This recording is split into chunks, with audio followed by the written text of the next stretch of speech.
But right now, let's go ahead and go and when we were on in Seymour, Jeremy, we would talk Texas Tech quite extensively, especially when Corey Hogue was with us because he covered the Wichita Falls area and several Wichita Falls products would head out west to the 806.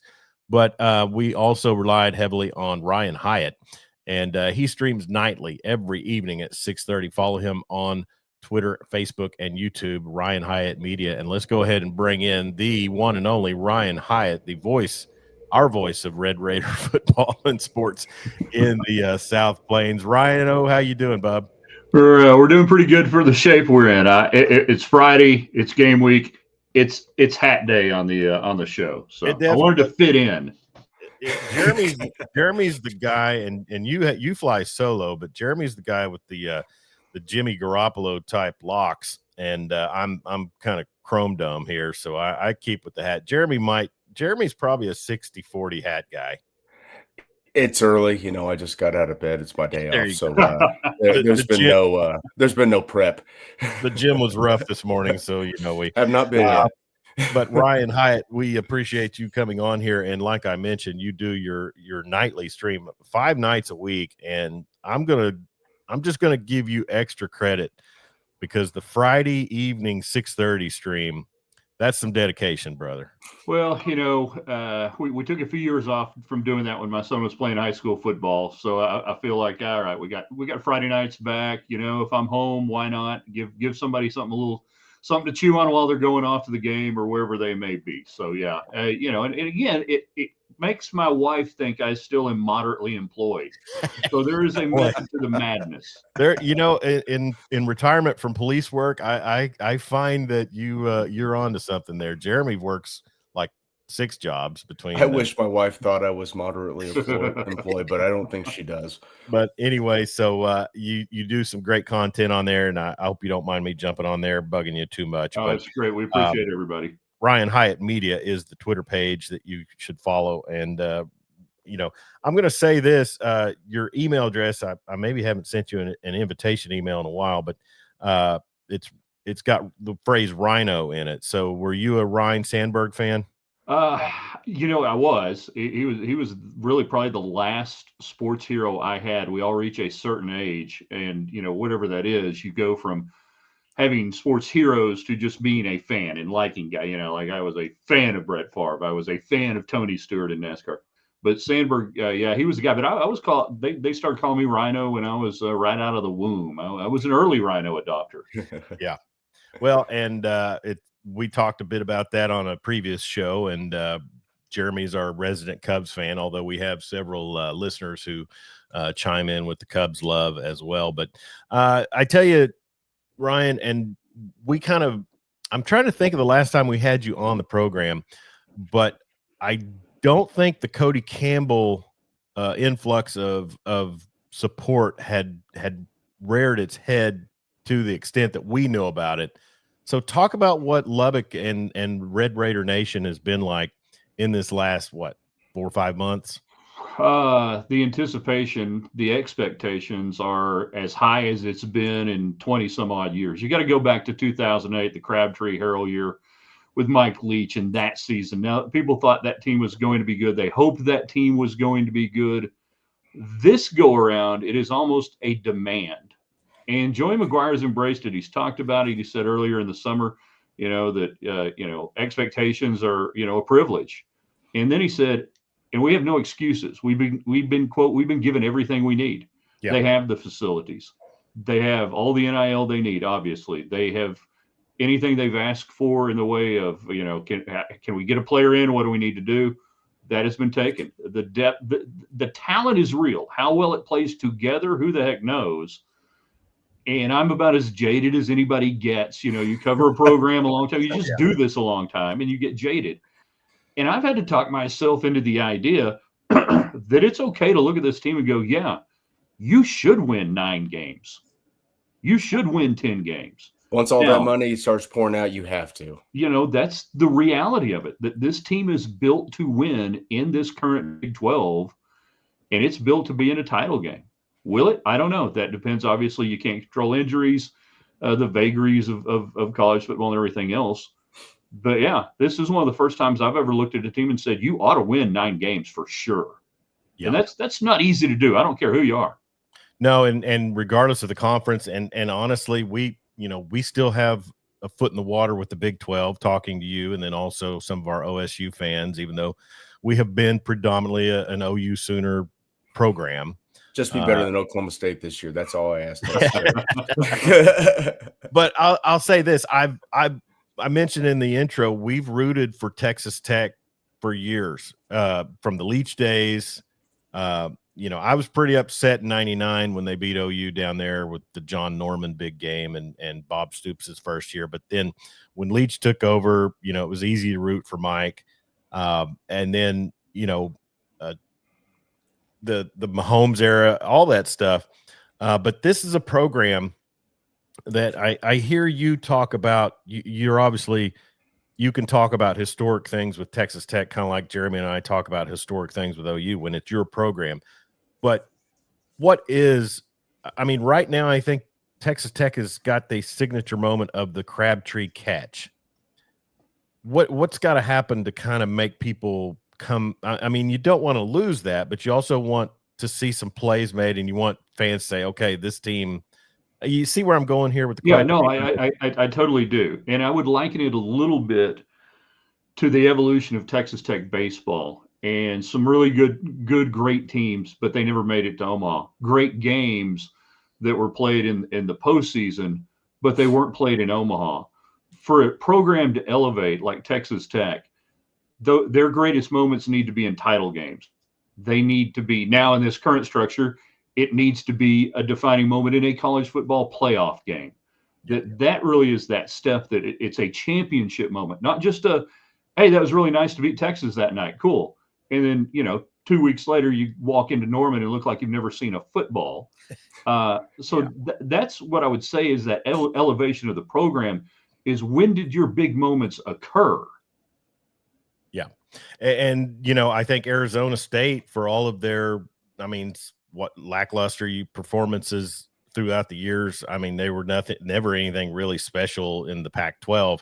They come in and one year in the conference, and they go to the playoffs, and then they have a loss, they have a moment where, people look at it as like they almost took down Texas. Yeah. Just don't play cover zero.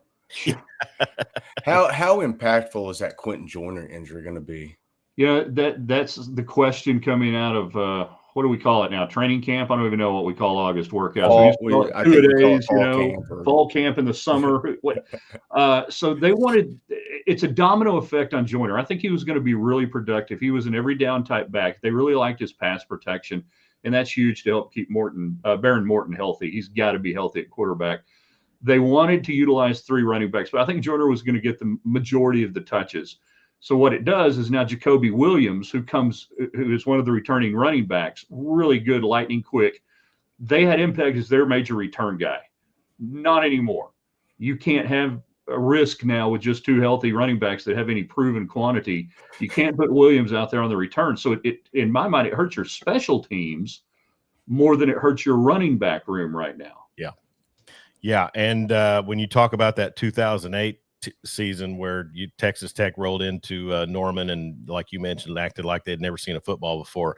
That was also the season that Bob Stoops decided DeMarco Murray should be returning kicks, and lost him before the Orange Bowl. So I was about to mention that. Me and Jeremy are on the link here. You got the Canada Dry. Nice. Yeah, a little morning beverage. It's I highly recommend the 0 sugar ginger ale to start your day. Have you ever tried Verner's ginger ale? Yes. Yeah, that's some top shelf stuff. I can be kind of like a ginger ale and root beer snob if we need to be. That's, I find bourbon is extremely expensive and extremely painful the next day. So I'm a bit of a ginger ale snob. Connor Carr, our resident Razorbacks fan, says, coming from a Razorbacks fan, I feel him on a level you two don't understand. Well, starting to. But here's the thing. We're entering a time in college football, Ryan. I don't know what that is. Is that you? Anyway, maybe the washer started somewhere. I don't know. It could be my AC that just kicked on. Oh, okay. It's the AC in the office. See, I thought y'all had no humidity out there and you just worked on water coolers. Ooh, yeah. Hey, we were about to have our 4 days of rain. Our annual rainstorm is coming up. It's been raining here all week. Yeah, we've been in it.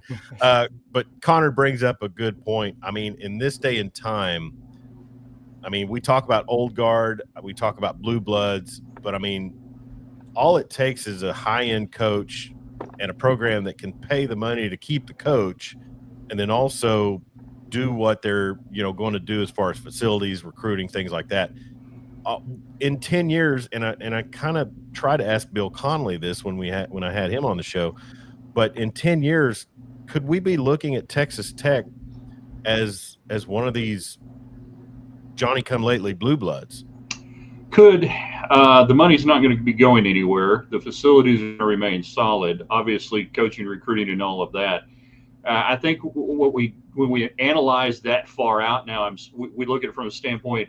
We couch everything under the current landscape. What will the current landscape be 5 years from now, 10 years from now? Will we be looking? I still think we're moving to a breakaway from the top football playing conferences from the NCAA. You'll have an NFL-style football setup of 60 some odd teams, whatever, and they will exclusively play each other. Well, that's going to change your win-loss dynamic just like it does in the National Football League. Yeah. So when we say 10 years from now, wants a blue blood, okay, well, 10 years from now, it might just be able to be competitive in your 14-game regular season. Yeah. Yeah. to in get your to district or like division, the NFL, and have a chance to do that. But avoiding relegation. That would probably be the big kick. Go Swansea. There in the Swansea City. Yeah. And you say that in that time frame, facilities may not matter at all. You look at some of these NFL facilities; they are, half of what these college guys are playing in. Oh, yeah. And especially, I'm a big Chiefs fan, but it's not nice. It's not anything close to what even Oklahoma, probably Tech has. I don't think it's going to be as important going forward. Nope. It's people over things. Yep. You're paying people over things going forward. Ryan Hyatt from Ryan Hyatt Media and TheRaiderland.com joining us here talking all things Texas Tech. Baron Morton, Ryan, Jeremy and I, and our good friend Corey Hogue, who now solely focuses on non-FBS Texas football. And you talk about a slate of games. But we used to do a high school recap show in Seymour on KSCY, and Baron Morton was at Eastland at the time, and he was doing great things. I never knew that he would be this far along in his career and still be the man and still kind of not have got to show out. What are we looking at for Baron Morton in this 2025 season? A healthy Baron Morton has a chance to be an upper level, elite level college quarterback. If they can keep him on his feet, he's not a running quarterback, but he has escapability, and he can get to the second play when it breaks down. Please don't take this comparison the wrong way, but that's what Patrick Mahomes does. He's not a running quarterback. He just keeps a play alive. Everybody's Patrick Mahomes. No. Yeah, everybody got to be Patrick Mahomes. Well, I could say Norman Rockland or Fran Tarkington, but nobody's going to get it. We saw him last night playing for Nebraska, so you're too late. Yeah. Someone's already mimicking that.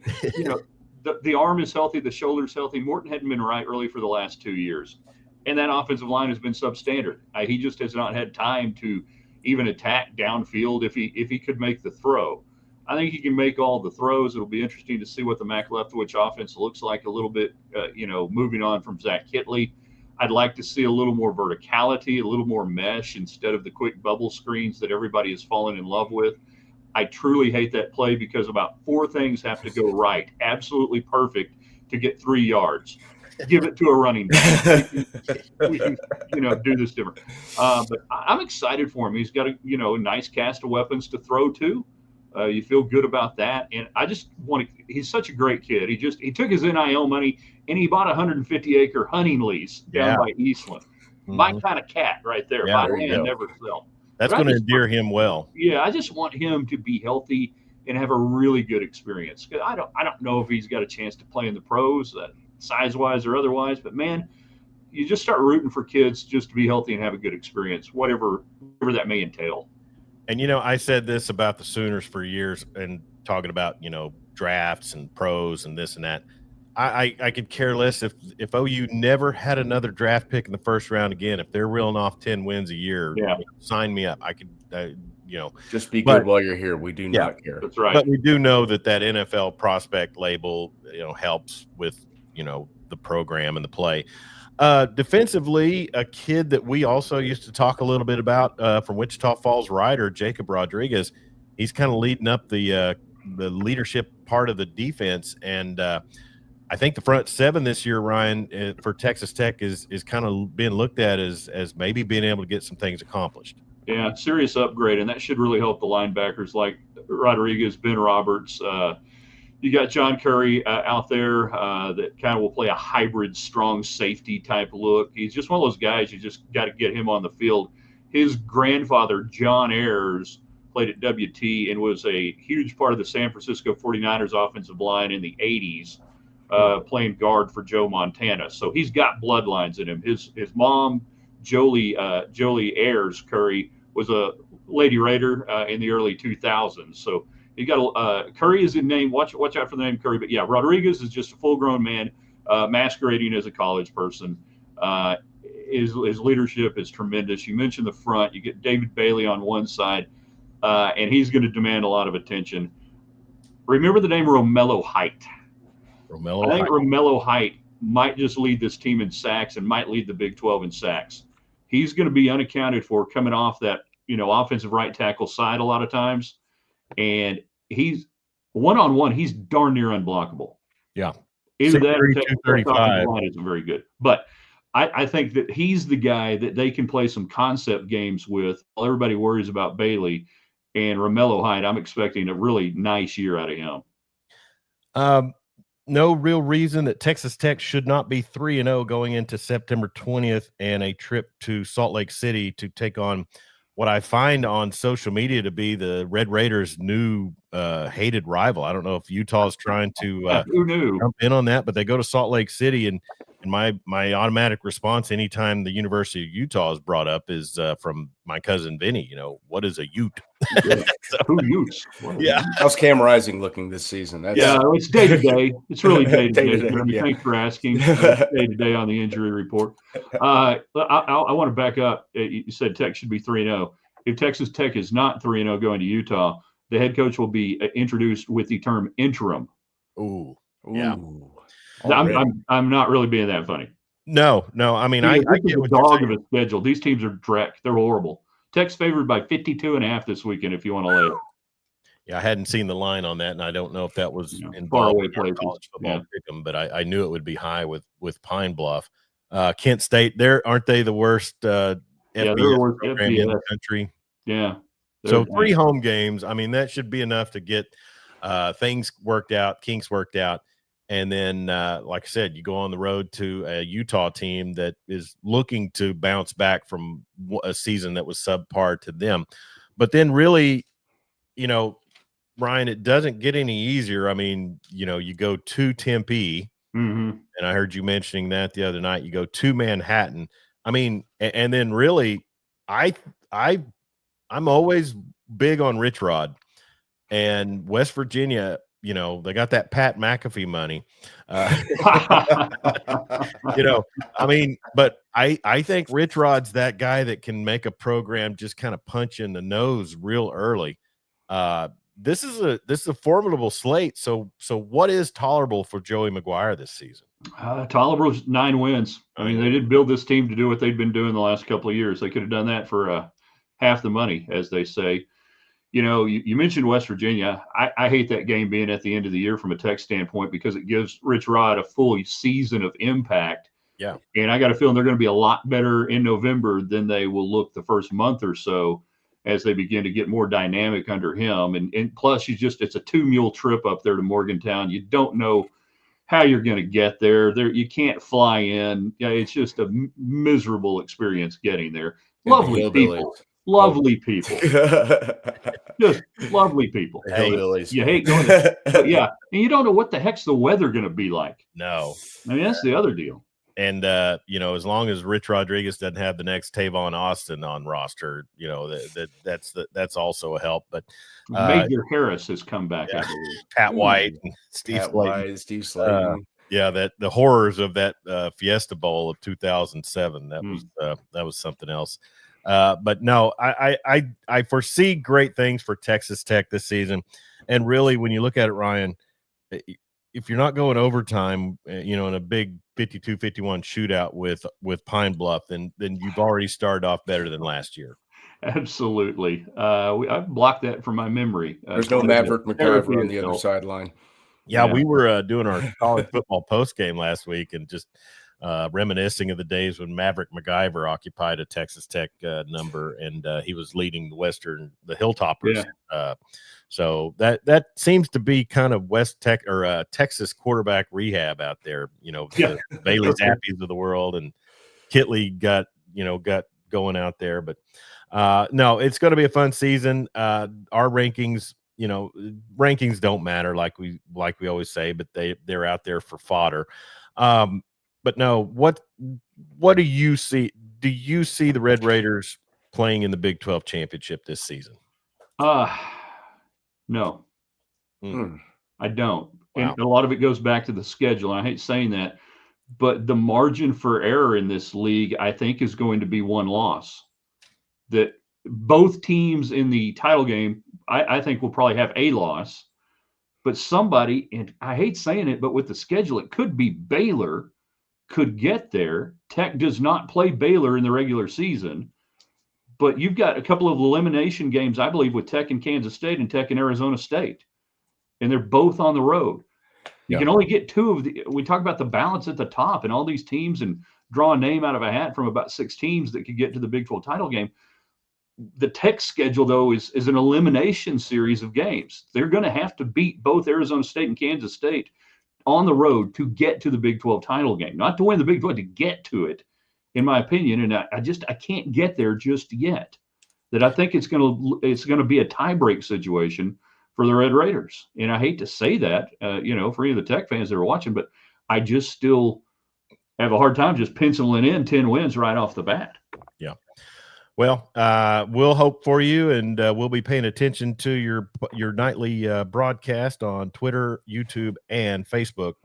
Ryan Hyatt Media is the place to follow, and theraiderland.com. And, to leave on a bit of levity, Brian, I always kind of chime in on, try to chime in some funny. But then I think the three of us all follow Super 70 Sports pretty hard. But it's just always fun to be able to see somebody who kind of has the same sense of humor, which is really what brought me and Jeremy together, laughing and making fun of the same stuff all the time. But what is it, back kind of on the Lubbock thing, what is it that you foresee? Is it IPA bars? Is it bookstores? What is it that you foresee is going to bring Lubbock into this new realm to where Texas Tech flourishes in college football? IPA bars. Is it smash burgers? Is it what? It's everything that comes out of the ground, oil and cotton. That's right. I mean, it's Landman University, baby. Yeah, and I think we've complained with you, alongside of you, about the Puff Fund in the past, right here on this show. But you all went out and got your own Puff Fund. His name's Cody Campbell. Yeah, I mean, it's like the old adage, why become a senator when you can just buy one? Yep. I like it. Well, less rules that way. I'm telling you. Well, listen, we'll be looking forward to following you and following the Red Raiders. We still, like I said, we talk a lot of SEC on this show now, because it means more. Yeah. But we still got our foot with the Big 12, and we'll be following that. And hey, we'll be saying a prayer for the health of Baron Morton all season. That is for sure. Appreciate it. Love coming on. You guys just let me know anytime you want me on. We'll throw a cap on and jump in the studio. We'll do. Ryan, thank you so much, and we'll talk to you real soon. You got it. Be well, guys. All right. He's Ryan Hyatt from Ryan Hyatt from theraiderland.com and Ryan Hyatt Media, and is the Twitter handle. And I tell you, Jeremy, really, because you couldn't protect Bowman. No. Anyways, but yeah, we did talk some OSU and UT Martin earlier in the show. So anyways, we probably ought to get out of here. But before we do, I want to remind folks to be sure and click on the link here at the bottom. Well, like I said, I don't know if you can click on it, but you can catch it. ccwsafe.com. Legal self-defense coverage plans starting as low as $19 a month. ccwsafe.com. With the link there that is on the scroll at the bottom of the screen. That is where you can go. And if you get a membership, you help us. So not saying that's why you should get one, because I'm telling you, 100% why you should get one. they have some testimonies that really make you think, somebody just defending themselves or their family.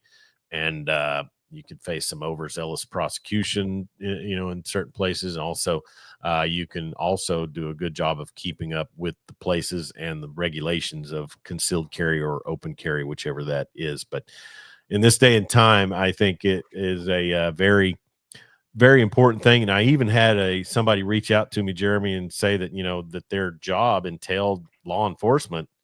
And would it be something that, that they should look into? And I think really with that, if you're within the scope of what you should do, you should be fine. Yeah. And that's the thing about CCW Safe. They cover you when you're truly defending yourself, not out being some jackass, so you can't be out wielding a gun and being a fool and expect CCW Safe to help out your cause. But when you do have to defend yourself or your family, they've got the expertise and the personal care to help you. ccwsafe.com. Check out the reference number on the scroll. Anything catch your fancy or anything we missed today? I don't think so. We got our digs in at Cowboys Nation. Yeah. All right. Great time with Ryan. Ryan Hyatt from Ryan Hyatt Media on Twitter and theraiderland.com. We appreciate him talking with us about Texas Tech. So I'll probably try to clip that into its own little episode. What I found with the YouTubes, Jeremy, is that we could, like with the Barry Trammell interview, I had to go back because I think we would have more viewers had I kind of trimmed our part of the show before Barry came on. So yeah, trying to grow the brand, but I think we had increased numbers today with the stream on Facebook and YouTube. So it should work out all right. Very cool. All right. He's Jeremy Schroeder, ruler of the airways. I'm Chuck Ramsey, the Law Dog. You've been watching the Weekend Big Show. Thank you to Ryan Hyatt once again for stopping in and talking Texas Tech with us. Appreciate him immensely. And also be sure and follow us on our social media, Instagram, Twitter X, and Facebook at Law Dog Sports. You can find all the links on the website, lawdogsports.com. We want to thank CCW Safe, A+ Roofing and Construction, and Clinton Liquor Store for being our sponsors of the program today. Be safe out there. Don't text and drive, and sure don't drink and drive. And we'll talk to you real soon.